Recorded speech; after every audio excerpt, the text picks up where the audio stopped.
Welcome to this session. Thank you very much for showing your support, both for CIEA and also coming out on a autumnal evening.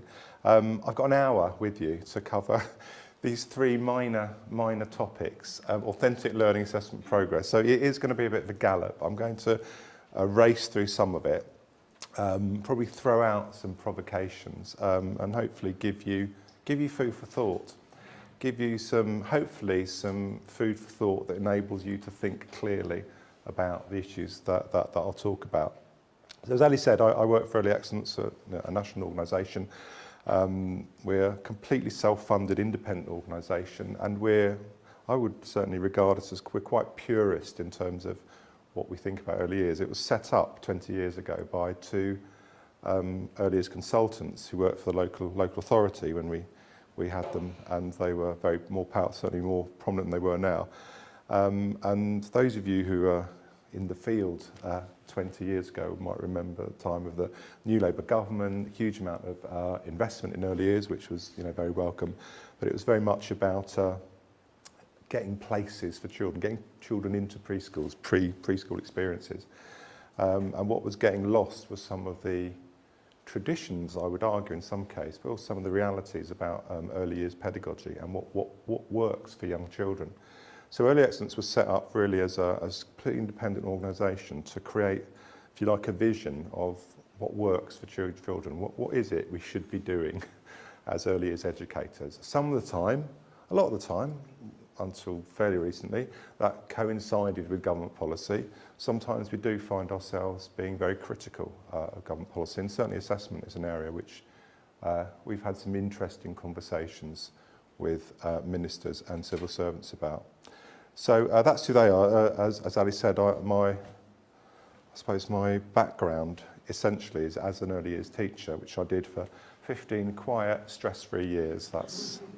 That's a joke. I didn't know if you'd laugh then or just go, oh yeah, well, yes, it is very stress-free. It really isn't.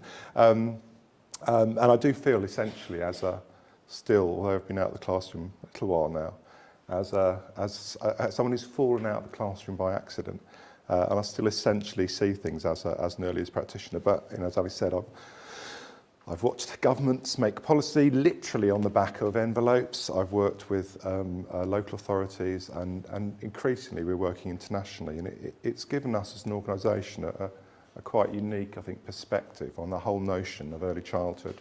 Bearing in mind, early childhood is from birth to 7, which in normal countries means 7 is the point you start school. In England, we start school at 5, or more likely 4. And that raises lots of really interesting issues, which is one way of putting it. So what I want to do today is really just start talking a little bit about the notion of authentic learning, what we mean by learning, and just how assessment is located within that. Because I would argue it's very much part of the same thing, part of the same coin, if you like, part of the same entity. And actually, learning, teaching, assessment are all very similar overlapping functions of what you do as a practitioner, as a teacher. I then want to go on to really some of the key issues which we're coming up against, or that are certainly pertinent in the world of assessment, and particularly in relation to government policy. And you may or may not be aware that we are going through another review of assessment policy in England, certainly, and the government's published a document. There's time at the end. I'll talk through a little bit of it and give you what I think of it in a sort of concise way, hopefully. And then looking at that notion of progress. What do we mean by progress, and how does that fit in with the things that we've talked about? So I've written, as Ali said, I wrote a book. It's quite interesting. It's an unintentional narrative of changes in early years policy. I wrote this book in 2014, and literally as it went to print, the government announced the baseline initiative. So literally the very first edition, the very first time it was anywhere, it was immediately out of date. So they said, you need to write a section on baseline. So I did, and we updated it into this green one. And literally, as it was just about to go to print, the government pulled the policy on baseline. So I had to go back and rewrite that chapter. and then go. So it's kind of left, you know, if you've read the green one, it's left on a knife edge, you know. It's a bit like an EastEnder moment. Where what's going to happen next? So I don't know what colour we'll have next, but no doubt there will be one. So much of what I'm going to say, and I think the essence of what I believe and what I've come to conclude or think about is kind of summed up in there. The other thing I want to talk about is something called the 100 Review, which you may or may not be aware of. It's the review we conducted as Early Excellence a few months ago. Unfortunately, it coincided with the unexpected general election, so it's kind of gone on the back shelf a little bit. But it was a review of specifically reception class practice, and we surveyed about 4,000 people, we visited about 80 schools, we held lots of focus groups, and we constructed really a view of what it's like to be a reception teacher, what the issues are and what it should be like and what the gap between those are. And I'm going to draw a little bit from that because a lot of that is relevant to what I'm going to talk about. If you go on our website, you can download the executive summary and the main summary with all its appendices. One of the most important one of the appendices is this one, 100 Review, which is the research paper. And we contracted Chris Pascal of Centre for Research in Early Childhood to pull together all the most recent research about early years pedagogy and how it relates to later outcomes. And so far as it stands, this is the most up-to-date summary of all the research there is about what matters in terms of early childhood development. Now, obviously, as time goes on, more will happen. But at this point in time, it is a really, really good summary of that.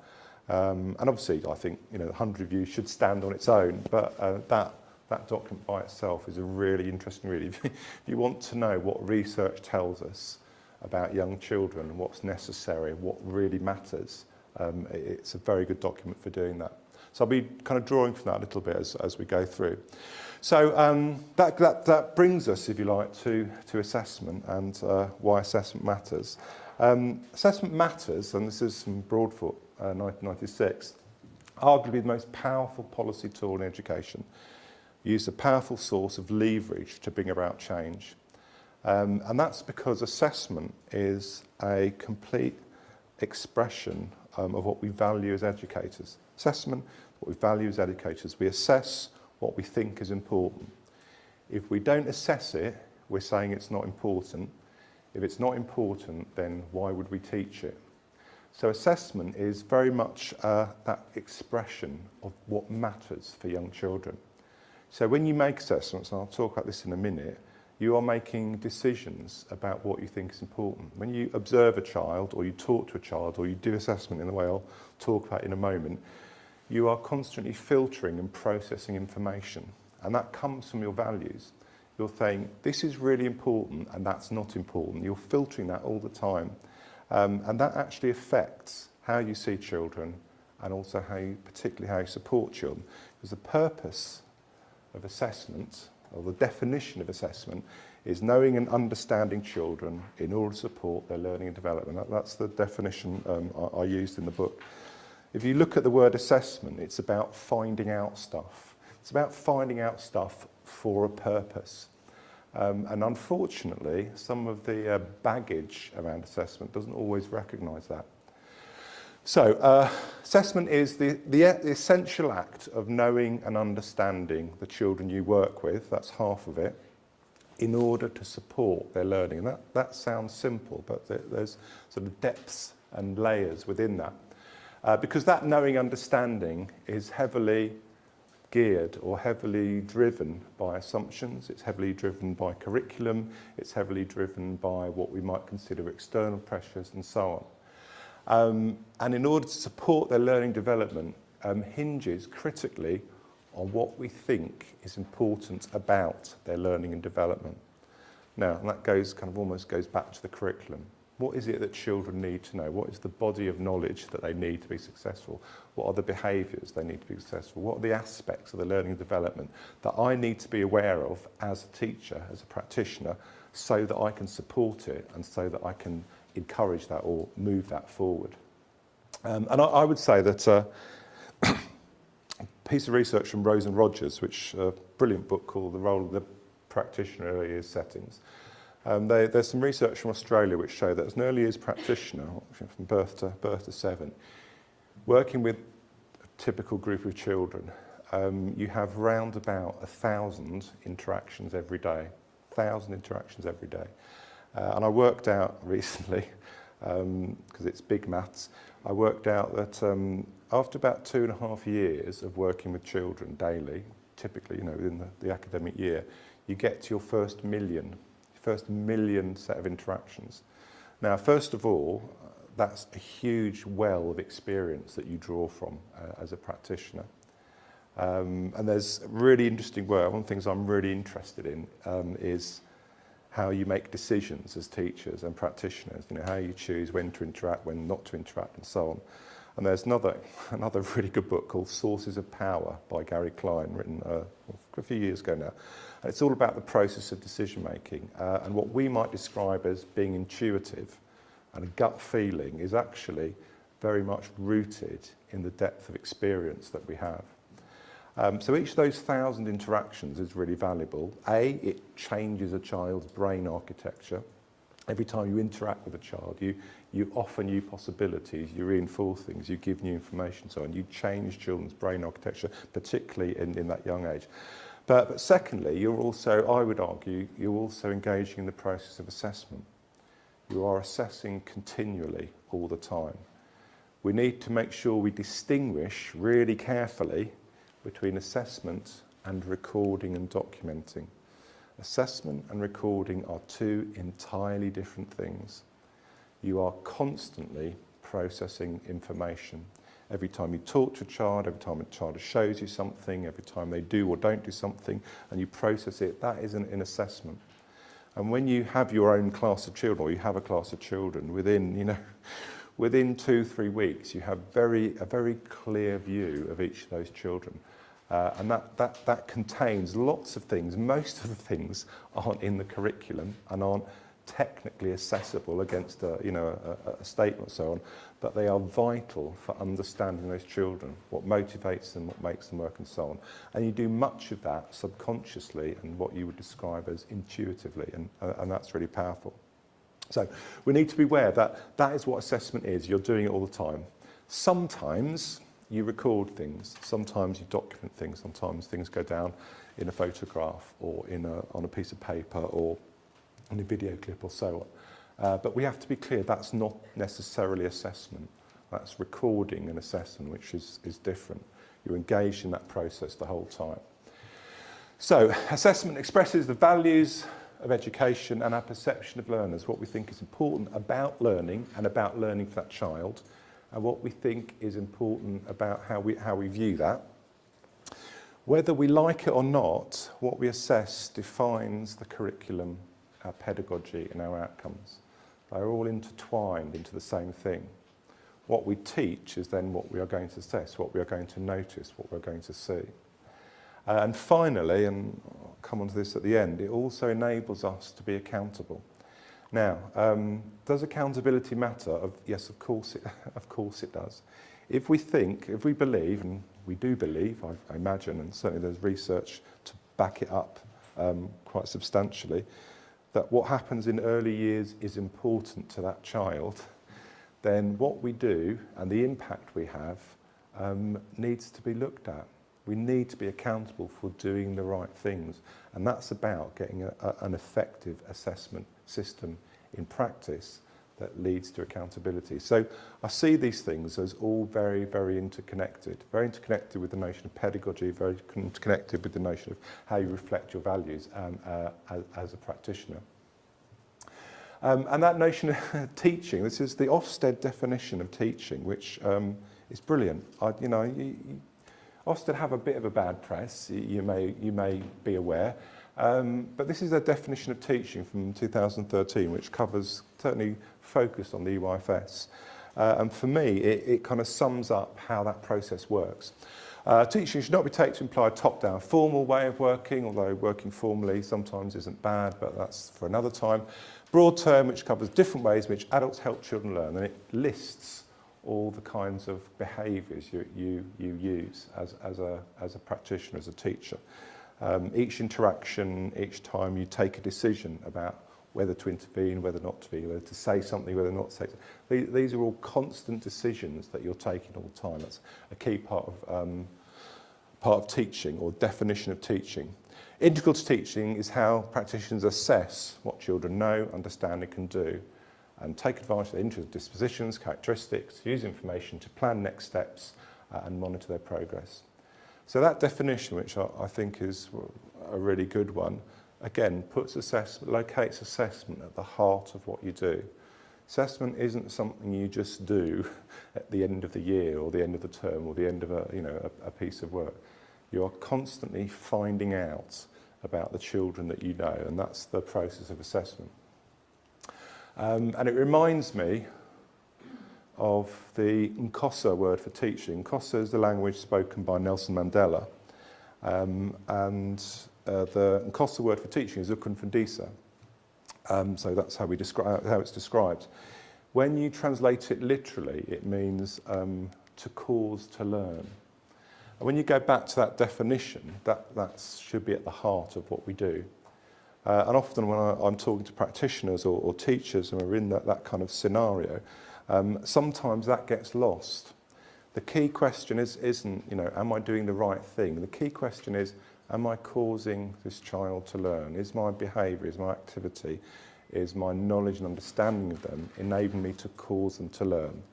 To learn what and how is maybe a different issue, but is learning happening? And that's the basis of that. So part of that is defining what we mean by learning. We all describe that's what we do as teachers, as educators. We support children's learning. We enable learning to happen in all sorts of ways. One of the things we worry about or we're concerned about is how that notion of learning is described. It's often described as a monolith, and it's often described as a single thing. Learning is an activity that takes place. It's a process that takes place. And actually, we would argue that learning is really complex and multi-layered. And actually, there are very essentially different kinds of learning, and they interrelate and work with each other. They're both really important in any good curriculum or any good sense of outcomes. They're both really important. And if they're both really important, that also means we need to be aware of them when we're engaging in assessment. So again, I would say these things fit together. So work of Roger Salyer, who's a Swedish professor from Gothenburg in Sweden, obviously. Thank you. He talked about the concept of deep and surface level learning. And his view was that, again, we use learning in quite a casual manner. We've learnt something or we're learning something. And he said, actually, it's far more complex than that. And to provide what children need and what learners need, we need to be aware of that. So he talked about the notion of surface level learning. And surface level learning is what we might describe as knowledge acquisition, knowing facts, quantitative increase in knowledge, memorising, absorbing, retaining facts that you use, and you access them as necessary. So, if any psychological models of memory will tell you that you have things in your immediate memory which because you use them all the time, you know them consciously. So you know that colour is green or that colour is blue, or you're sitting on a chair and so on. You're without thinking about it, because these are constantly. That's all part of accessing knowledge. What Roger Salyer talks about, and other psychologists talk about, is different layers of knowledge that you have, that you access when you need them. And sometimes, so for instance, your ATM number isn't something you think about, or well, you might do, but that's a different issue. But usually you're not walking around thinking about your ATM number all the time, constantly rehearsing it in your mind. But when you go to get money out of a cash point, you remember it, and you put it in the pin pad or whatever. You remember it, you retain it as necessary.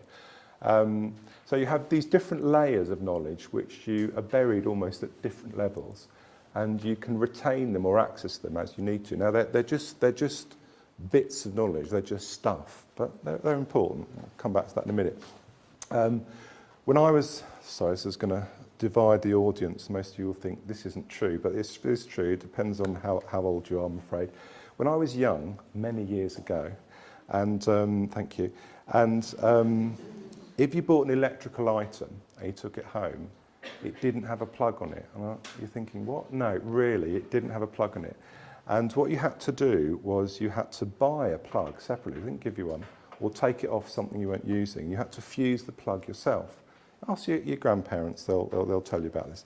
And you had to fuse it a particular way. And there were different coloured wires, green wire, red wire, and a blue wire. And you had to screw them into, it does sound like I'm talking about dinosaurs, I'm sorry. You had to fuse it a particular way, and if it didn't, your item wouldn't work. Now, at the time, we all knew how to do that. I didn't understand anything more than about electronics or what would happen if you didn't, but I knew the process doing it. It was a piece of information, a piece of knowledge I have. And we describe all that as surface level knowledge. It's stuff that you need to know. And the curriculum that you have is full of knowledge. It's full of stuff, whether that's phonics, whether that's a number system, whether that's, the colours of things, the shape of things. There's loads of stuff which we say children need to learn. And you might have heard of a knowledge-based curriculum where you can't really get any other kind of curriculum apart from knowledge-based one. So that's what we have, surface level knowledge. That's really easy to teach because you just tell people, and it's really easy to assess because you just ask them. You can ask them, what colour is that? Can you wire a plug? Can you do this? And so on. What's your ATM? I mean, people don't ask you that. If they do, don't tell them. That's just public service. So that's what we mean by surface level knowledge, and that's quite easy to assess. What Roger Salio went on to talk about was deep level learning. And he said deep level learning was as important, if not more important, but reliant on a surface level learning, that it was critical for cognition, it's critical for development, and actually you could argue it's critical for the growth of civilization. But it's more difficult to teach in the conventional sense, and it's certainly harder to assess. But what we would argue, and what he argued, was just because it's more difficult doesn't mean you shouldn't do it. You have to find ways of doing it because it really, really matters. So deep level learning is about making sense or abstracting meaning, relating parts of subject matter to each other in the real world. What we describe as connecting things together. A key part of cognition, a key part of what some people would describe as intelligence, is how you connect ideas together. That's original creative thinking. Learning is interpreting and understanding reality in a different way, comprehending the world by reinterpreting knowledge. And what he talks about is how society and civilization evolves because people think differently about what they know. They put different facts or different pieces of surface level knowledge together, and it creates new knowledge. So, for instance, if you're writing with a pen at the moment, pens started life hundreds, thousands of years ago as sharpened animal bones dipped in blood. I can see none of you are using the traditional method today. At each point in time, somebody added a new idea to it to make it easier, more efficient, more effective. And vacuums and springs and gel and so on. Hundreds, thousands of changes have been made to that original idea.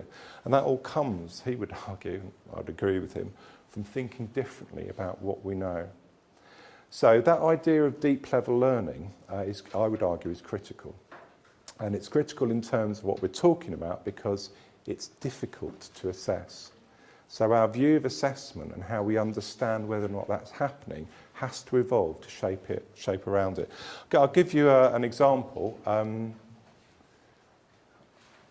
won't ask you. That's called, I was going to ask you if you knew what it is, but I haven't got time. That's called a banded crate. It's one of the most poisonous snakes in the world. It lives in India, eats other snakes. It's quite, if you see one, if you're in India and one comes towards you, move. That's just for information. How do I know all that?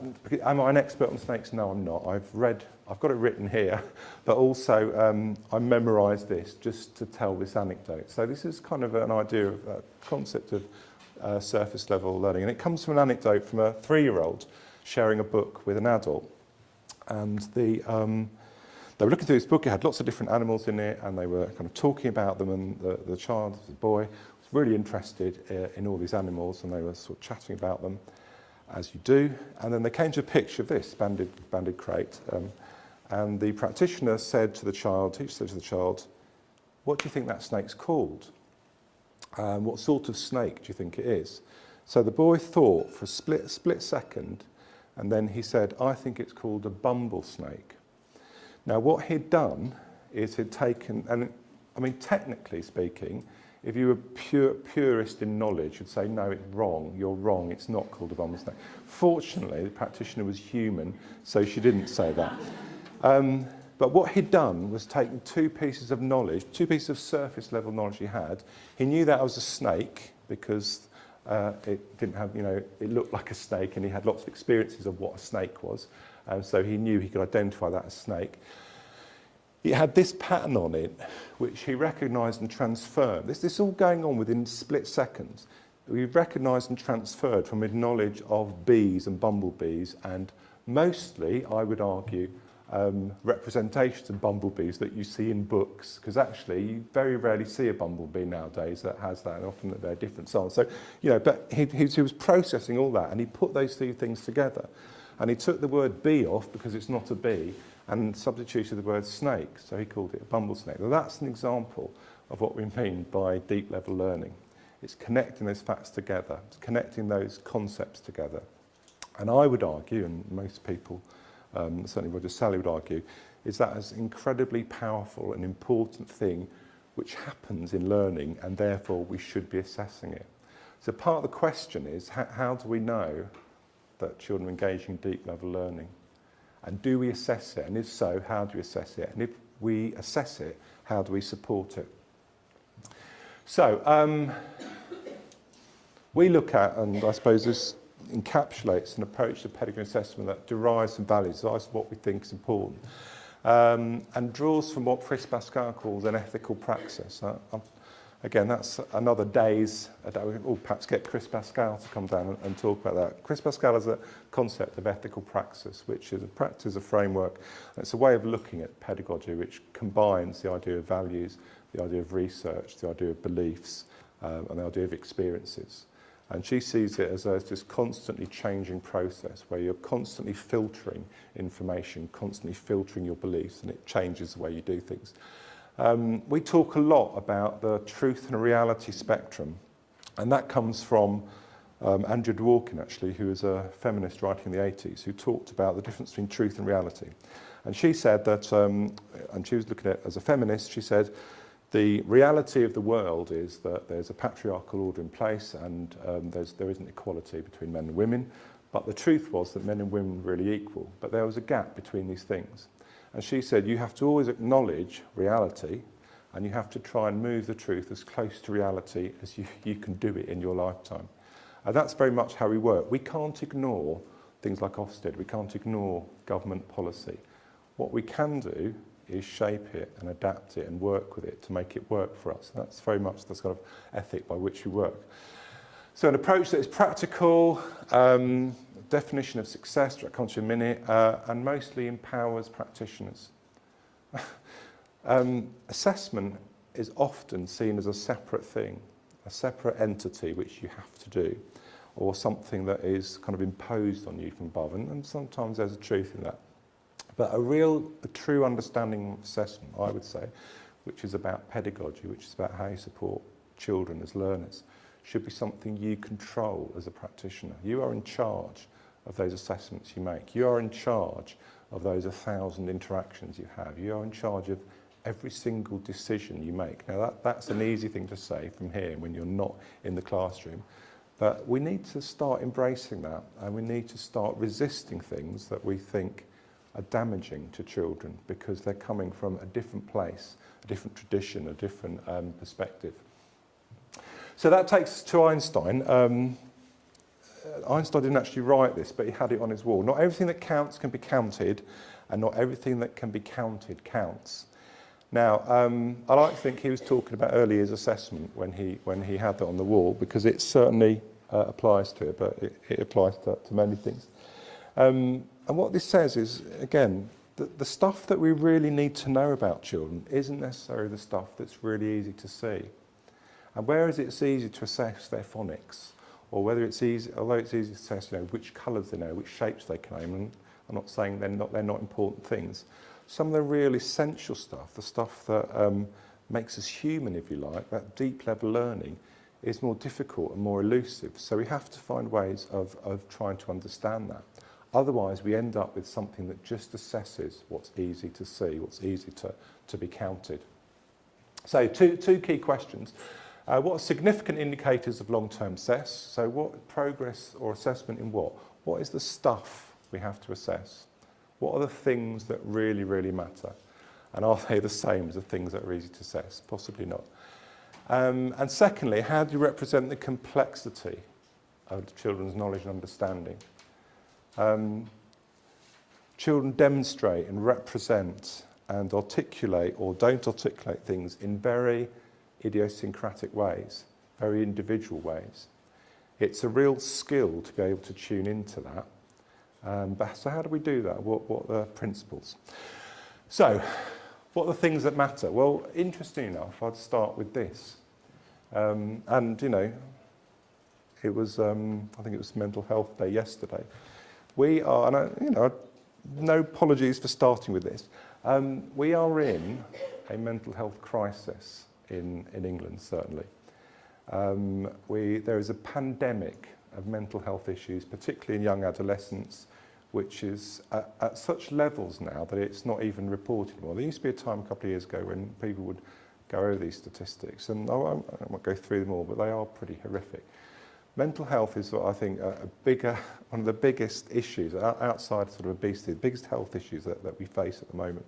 And it matters. So mental health really, really matters.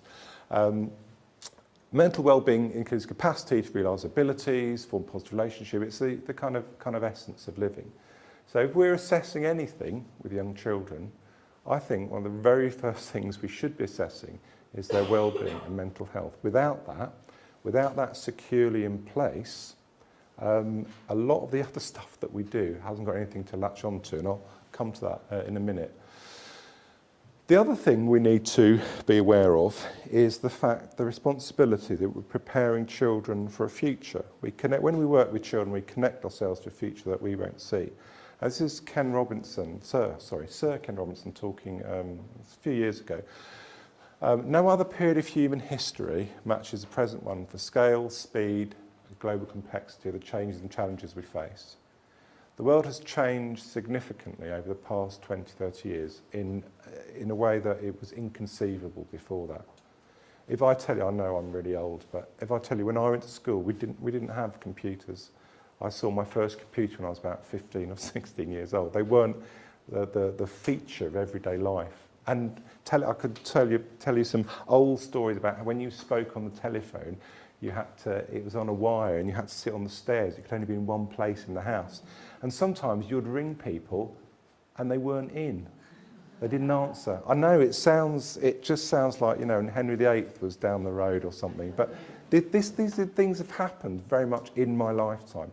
If that continues, we are, as he says, preparing children for jobs that don't exist, using technologies that haven't been invented in order to solve problems we don't even know are problems yet. Something like 30% of jobs today didn't exist 10 years ago. And there are certainly some statistics and speculation that something like 30 to 40% of jobs that people are employed in today will be computerised by the time children in reception classes now leave school. So we're living in possibly one of the biggest changes to the world. So our responsibility is to prepare children for that. Now, the traditional model of bodies of understanding or being able to know bodies of knowledge probably aren't as relevant in the same sort of way. Knowledge is important, but not perhaps in the same way. We have the biggest access to knowledge that we've ever been able to do before. We can get things on our phone in a matter of seconds. When I was a young teacher, I did something about the dream time, the Aborigine dream time, and this was in the last century, I have to say, and I wanted to get some material, so I had to go to the library, and then I had to go to the video shop. I won't explain what that is, and to get all this information together to find out about it. Now, 10 seconds into Wikipedia, you can get an overview. So, knowledge, in that sense, hasn't got the currency it perhaps used to have. And actually the new currency is about ideas and about creativity and about imagination. Those are the things that are going to really make a difference. And this is from a couple of years ago, this is from the business community. Maturity, empathy, other interpersonal skills are as important as proficiency in English and maths in ensuring young people's employment prospects, and assessment should reflect this reality. And that's not me saying that, that's someone from the business community. That a lot of people going into employment now have good qualifications and are good at passing exams, but don't have the skills necessary to be successful. So if we think those things are important, and I would say we do, then those are things that need to be assessed. Right, I'm 17 slides into 70, and it's, yeah, that's not good. So I'm just gonna go through those because we can do those another time. So that kind of gives you a context of, I suppose, what we think is important and what assessment should reflect. So the next question we would ask is it even possible to assess that for children? Can we really know what is happening in children's minds? Can we really understand what they know and they can do, or what they can express, and so on? And there are schools of thought that say it's not possible. Children are so complex and so individual that it's not possible to assess them at all. Personally, I don't think that's very helpful, and probably it isn't, you know, what we need.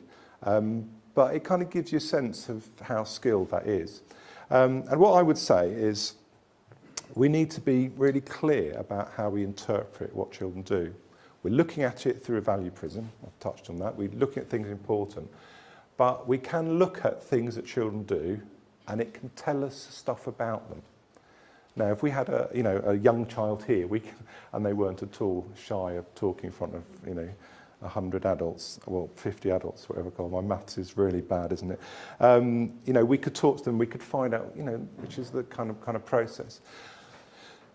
As an example, this is a self-initiated piece of work done by a reception class child. The big bad wolf likes to blow houses down, but he couldn't blow the brick house down. That's what he's typed on the computer.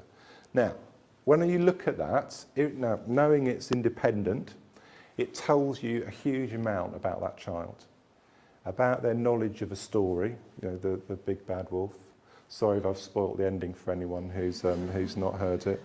But it's all right, depending on which version you read, the pig does get away. But anyway, that's not for now. We also know there's a huge amount of understanding about phonetic awareness, how different letter shapes reflect different sounds. It's just about a phonetically plausible story, typed by the child. So we develop that skill of interpreting what children do. We do it through a value prism. We do it through a set of assumptions and a set of beliefs and a set of priorities about what's important. But I would argue it is possible. So, what are the things that really matter? If we can do that, we can assess children and we can find out about them, what are the things that really matter in terms of the EYFS, in terms of young children's development? Well, one of the things that came out from the 100 review was the role of maths and literacy. And it's interesting because in other cultures, maths and literacy, in the sense of that we consider it, literacy particularly, isn't taught until children are 6 or 7, and there are good psychological reasons for that, and developmental reasons for that, which I won't go into. But one of the things we picked up on continually was this conflict, this tension between, I suppose, what I would argue is a surface level learning and knowledge in the context of other things. So, children to have good understanding of maths and literacy was unanimously supported by everyone in early years. That's, that goes without saying. However, in order for children to obtain good maths and literacy outcomes, a range of other contributing knowledge, skills and experiences are equally important. This counterintuitive approach to early literacy is often misunderstood, and it's important not acknowledged, with a negative effect on the outcomes it's being worked towards. One of the concerns that we have is what we would describe as the narrowing down of the curriculum onto pure literacy and maths in EYFS. And saying we want good outcomes for maths and literacy in year 6 and year 8 and year 2 and so on. So to do that, we need to do more and more and more and more specific, discrete, targeted literacy with younger and younger children. Now, there is a logic to that. Unfortunately, the logic is completely wrong.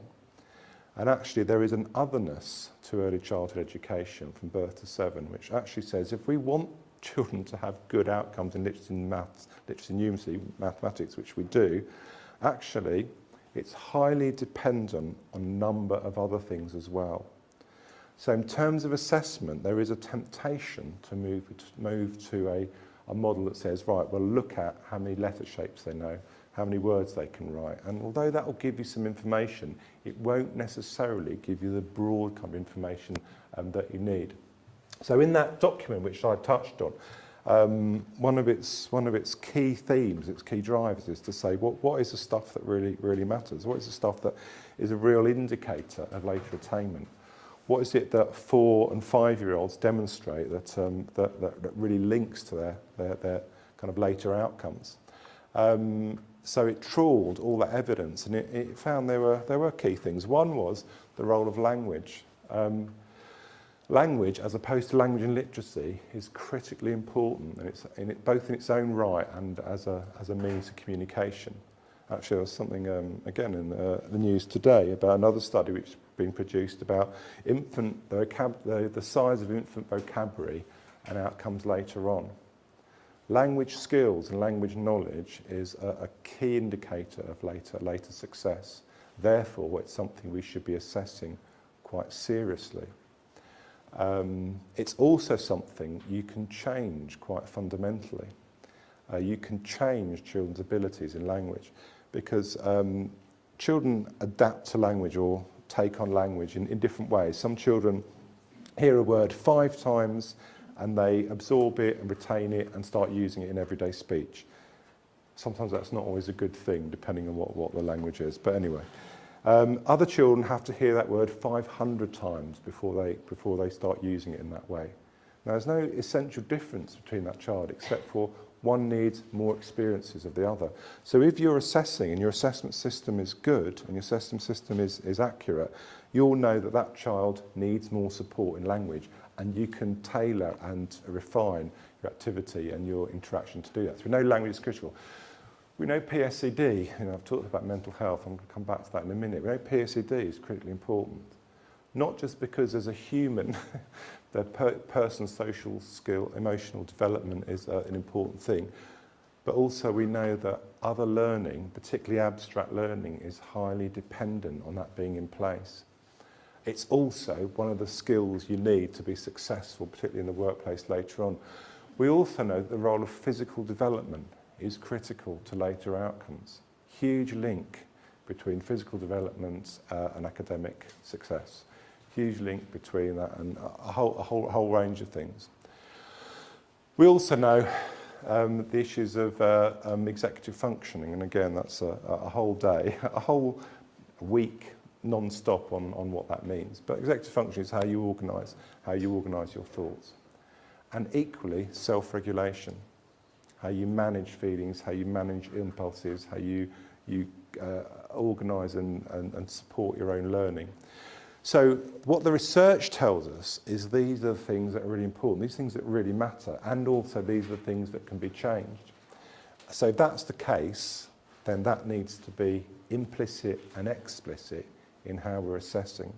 And I'm not just talking about how we record it, it's about how we assess on that day-to-day basis. As you become more experienced and you get to know children, you build up your 1 million, 2 million, 3 million interactions, you start to do that almost subconsciously, to tune into those things. But it's about being aware of how important they are. Some of the models of early years pedagogy kind of doing the rounds at the moment, unofficially, are all about narrowing it down to things like the number of phonics, how high they can count, which shapes they can name, and that being the assessment. I'm not saying those things aren't important, but they have to be in the context of these, because this is what we know makes a real difference. So we have, and we have that in place really, the EYFS framework, which remains statutory and remains the 7 areas of learning, primary and specific, characteristics of effective learning, reflect that, I would say, really well. The other thing which I'll touch on is the Leuven scales for wellbeing involvement. If you're not familiar with this is the work of Farah Lavers from Flanders University. Last 40 years, he's identified wellbeing involvement as critical components of effective learning. And what he says is you can measure that by watching and by assessing in the broadest possible way. You can measure what those are. We'll come back to that if we've got time. So the next issue, so if we say those are the things that matter, those things that need to be sort of conversant in our bloodstream, if you like, as teachers, how do we do that effectively, accurately, authentically? How do we know that's the case? And part of the reason for bringing this up is because policy is about to change again, and we are about to have a purely ideological view of assessment from the government, which completely relies on the concept of testing young children. We have two things. One is the mini PISA test, which you might not have heard of, but is coming in with 5-year-olds. And the other is the model they're proposing for the new baseline system, which will be a tablet, teacher-mediated, no one really knows what that means, but probably an online test-based system. And the idea of these is this will give you kind of discrete but accurate data. And as I've said this to Nick Gibb, who's the minister, to his face, it simply doesn't work. If you test young children, irrespective of the ethics of it and so on, and there's a whole argument around that, it simply doesn't give you accurate information. So we will likely to be saddled with this as teachers and practitioners as the kind of next couple of years evolved. I think 2020 is when they introduce it. But we need to be really clear what a lot of nonsense it is. And we need to be clear about why that's the case, because the government, although they're not early years experts, amazingly, are convinced it is. And unfortunately, and there's no easy way of saying this, unfortunately they're just wrong. I don't know how else to say it. And I'll give you an example. What do we mean by test? By testing, we mean test-based assessment is a series of preset questions which a child responds to. It might be using an oral answer and so on, but for each question there is a right or wrong answer. Now that's critical. When you test something, there is a right or wrong answer. And when you do a test as an adult, driving test or, exams as part of your degree and so on, you are trying to second guess what the right answer is. And if you remember back to your A-levels and GCSEs, there are ways of passing exams, and teachers will tell you this is what you need to do to pass the exam. Interesting piece actually today with Amanda Spillman, head of Ofsted, saying this just passing an exam doesn't actually give you the knowledge of understanding something, what you're good at passing exams. And you think, really, Amanda, I'd never have thought that in 100 years, but there you go, that's Ofsted for you. So that's what we mean by a test. A test is having a right or wrong answer. So you ask a question, and there is a right and wrong answer to that question. Now that sounds simple, doesn't it? And I would say, probably from 8, 9, 10 years on, you get an emotional maturity where you understand that. 8 and 9-year-olds, 10-year-olds, 14-year-olds taking a test exam know what's at stake. You do a test and you want to get as many right as possible.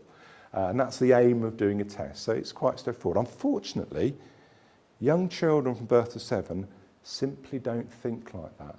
And they don't understand the game. So their responses are often very different, and it doesn't reflect what they know. And that's why the data you get from tests, and there's again research to prove it, shows that it's very, very unreliable and very inaccurate.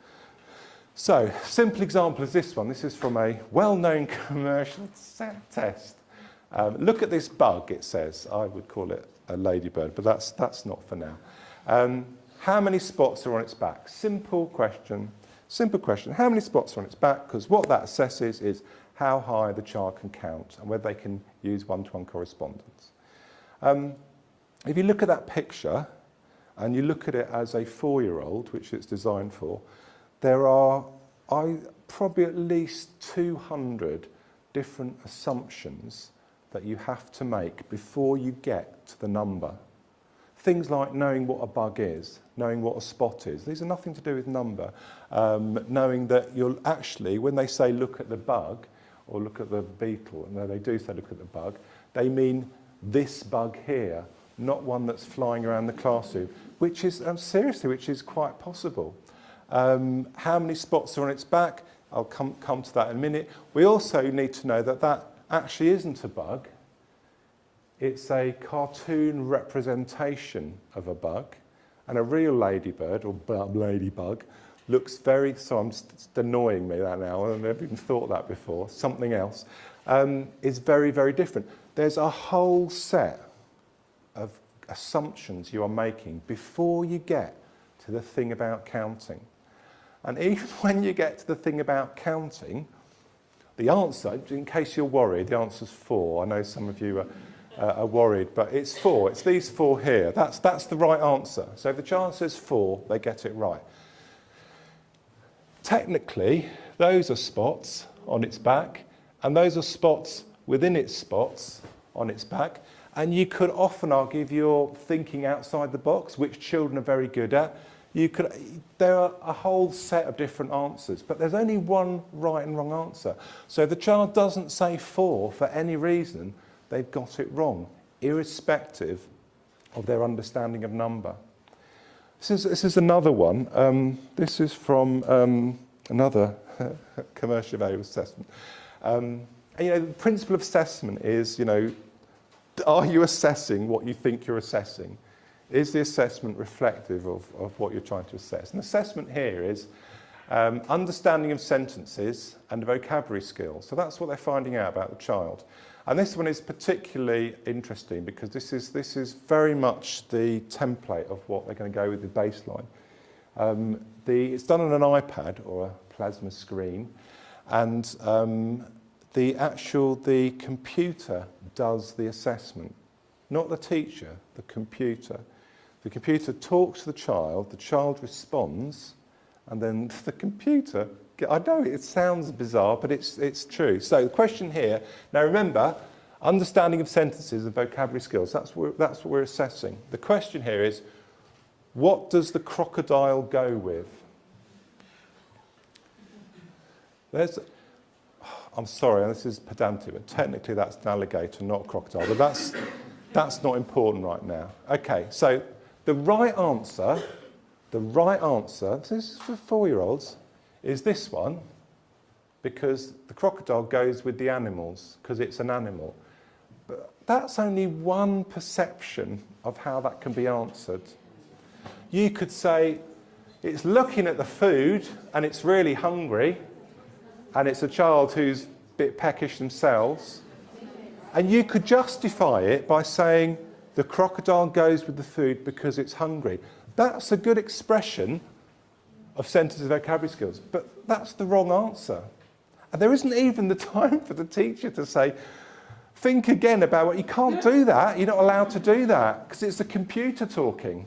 And you'll be, no, the computer says no. Oh, you won't remember that. You won't remember that either, sorry, I'm just, wrong audience. Some of you will get that. Each one of those, you go through each one of those, there is a possible justification for saying how. Because children have no problem with crocodiles riding bicycles or getting into taxis. That's quite... And we don't help, actually, by reading them books in which that's absolutely normal, by the way. So, or putting on clothes because they feel cold, or keeping well away from that snake because the snake might bite them or the tiger might... So, this kind of idea of testing, although we might argue it works with older children, which it may do because you have a degree of emotional maturity to deal with it, it simply doesn't work. If you want to see the effect it has on children, that kind of sums it up really. He's really excited. Her not so much. Children, I'll come to this in a minute, children are very bad at hiding how they feel. And she is saying, I really wish he'd shut up, and I really wish we'd go back to what I was doing, which was much more interesting than this. In fact, even the puppet in the corner is going, stop this is terrible. So, and I've spent some time on that, probably a little bit too long, but because that's very much part of the narrative of the day. And we will be told consistently over the next couple of years that testing children is a valid, reliable, simple way of getting information that we can then use for different purposes. And you need to know that's a lie. I'm sorry, it simply isn't true. It's convenient, but it simply isn't true. So what we talk about, and I think what the tradition in early years is what we would call practitioner-led assessment. Practitioner assessments making accurate, meaningful judgments at attainment through observation of and interaction with children.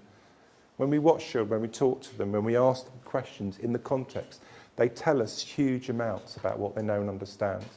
And yes, it is messy, and yes, it is subjective, but we can refine that, we can change that, we can make it work. We can have exemplification, and we can have moderation to put that into a parameter to make it consistent. You know, we've got 14 years now, I think, of the profile where we did precisely that. So this idea of observational assessment is a much more accurate way of getting that kind of information. So observation assessment is selecting, processing and reflecting on authentic information.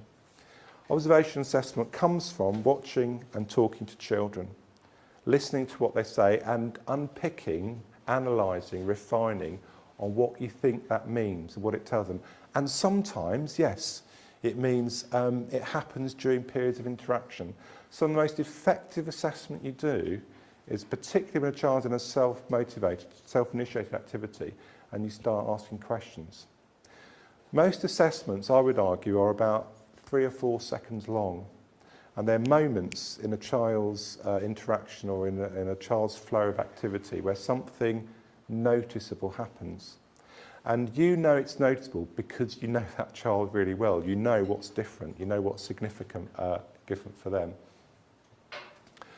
So this matters. This is from Margaret Carr. Again, some of you might be aware of her work around learning stories in New Zealand. Powell Moss suggests what isn't assessed disappears from the curriculum. We have to find a way to assess educational values, outcomes that we value. Otherwise, outcomes that could be easily measured will take their place. She wrote that in 2001, and wow, that is really prophetic because that is precisely what's happening. So we need to be clear about that stuff that matters, and we need to be brave and intuitive and confident enough to say, actually, we can assess the stuff that is important. We can record it where necessary, but certainly we can be aware of it. It can be in the forefront of what we're doing. And going back to mental health and what as Ken Robinson said, the Leuven scales do precisely that. The Leuven scales, if you haven't come across them, then just look up Leuven scales, do a Google search for Leuven scales, and it will give you how this works. Is a way that Ferralava's developed of measuring what he calls well-being and involvement. Well-being is the precursor to what we would describe as mental health, whether or not a child is secure in that environment and therefore functioning at their highest level. And involvement is the intensity in which they engage in activity. And both of those, he says, particularly in young children, are vital for those learning. And he says we can measure them. What he developed is a 5-point scale. By looking at their body language and analysing that, we can look at it. So he talks about well-being as a particular state recognised by satisfaction, inner rest, and so on. And he talks about involvement being that notion of continuous, intense mental activity. His work's been going on for about 40 years, and what he doesn't know, but we do know now, is that when children are in these periods of high-level involvement, their brain activity is much stronger, the connections they make are much stronger. So he talks about this idea of involvement, signals of concentration, making choices, and they're not distracted, and so on. And it stems from the work of Csikszentmihalyi, Mihaly Csikszentmihalyi, American psychologist, who talks about the state of flow. And state of flow is a sort of state you get in when you're particularly being highly creative, where you time flies, every action, movement follows, etc. Your whole being involved, using your skills to the utmost. And that was very influential in developing this idea of involvement. So if we look, for instance, we look at this child here, it's a 2-year-old who's developing, those of you who know about schemas, developing a vertical schema. And she was sticking long pieces of paper together. And then she noticed, when she got the PVA, I don't know how well you can see, there's this long, massive long trail.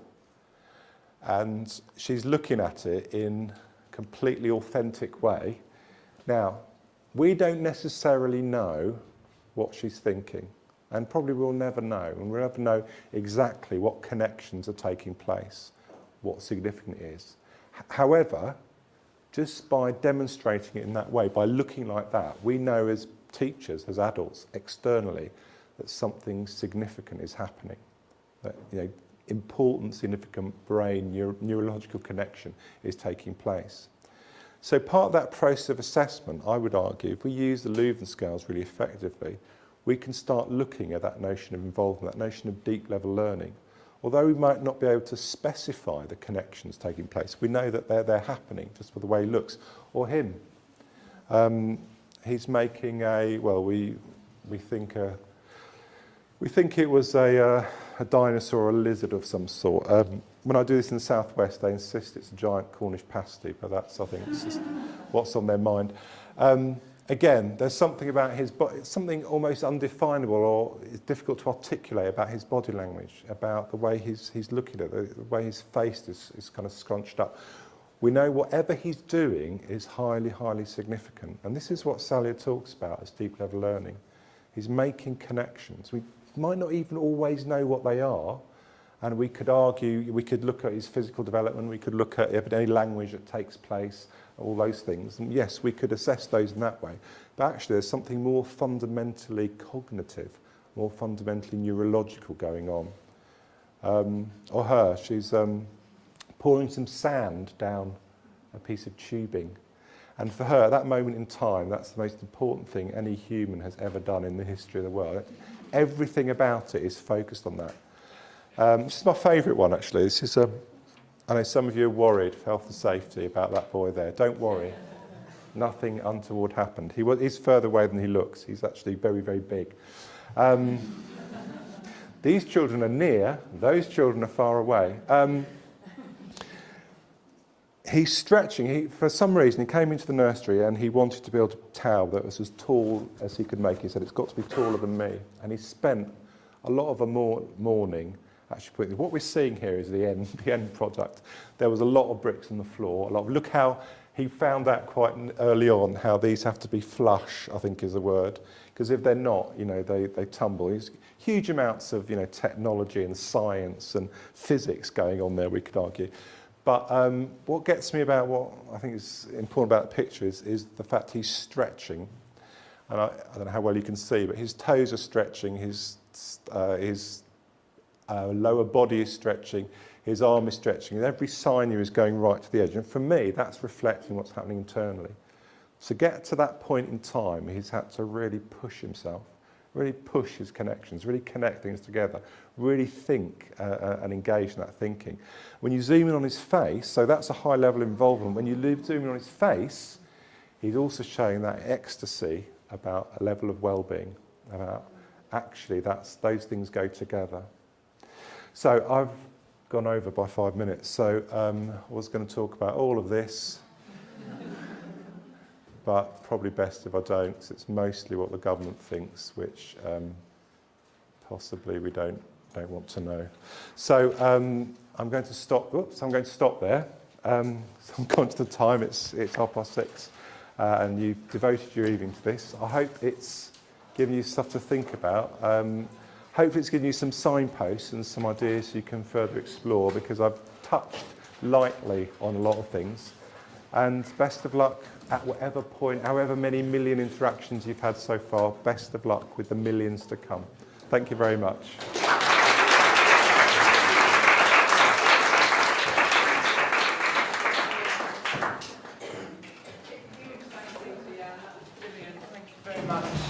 And those are the 40 slides, you just have to come back again. I'll just have to.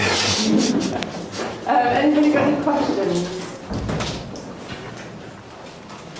About PowerPoint, is there any way we can access the image from the early excellence? I can make a copy of it. I'll have to take the pictures of the children out because we only have permission to use. Sorry, we only have permission to use them in contexts like this. So I can take the pictures out and make that available to Alison, and she can. Oh, well, then you can also see what you could have had. We'll be wondering see if you forevermore. can see if you can make sense of any of that. That's good. Any other questions? Thank you very much again.